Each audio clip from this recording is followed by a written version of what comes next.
Hello everyone, my name is Denmark Kipli. Ngayong pag-aaralan natin ang about sa in- information systems. Information system. An information system is an integrated set of components for collecting, storing, and processing data to provide information.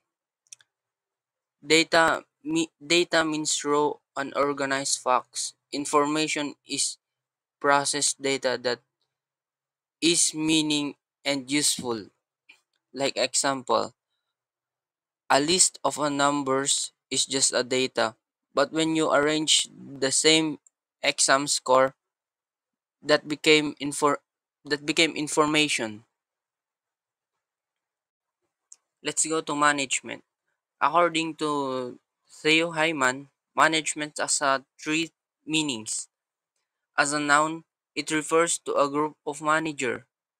As a process, it involves planning, organizing, and controlling. As a discipline, it is subject of study. There's 6 M's in management. Uh, it's men, women, money, machine, materials, methods, and markets. Let's go to the information management. Information management means collecting information and communicating it with and outside the organization. Why is important?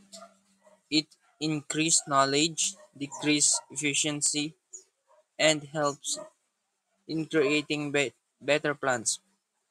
It's create, kumbaga, mas pinapadali ang paghahanap sa mga information ng mga hinahanap natin sa mga, kunwari sa hospital, mga ganon. These are the benefits of information management.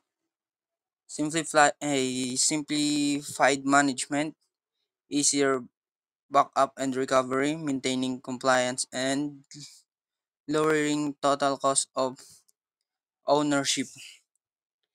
Ito yung mga benefits ng information management pag na-apply natin ng tama. Information life cycle. Information changes in value over time. The stage are requirements determination, collecting, processing, use, disposition. Nagbabago-bago kasi daw ang life cycle niya tuwing nag-aano eh. And dito na tayo sa data models and ER model. A data model is abstract model that organize data and shows how they relate to real world entities. The most widely used entity relationship model introduced by Peter Chen in 1978, it used diagrams called ERD. These are the entities like people, object, or events, attributes, characteristics, relationships, connection between entities. Yun. Dito nag-start yung ER model. Attributes and relationships. Composite, simple, single-valued, multi-valued, or derived. Relationship link entities. They can be unary, same entity, binary, two entities, or ternary, three entities. These are the entity of the attributes of relationships. Cardinality. Cardinality shows how many instances of an entity relate to another. It's like ones to one, ones to many, many's to many. Also has contains minimum, optional, or mandatory maximum, one or many. Example of ERD.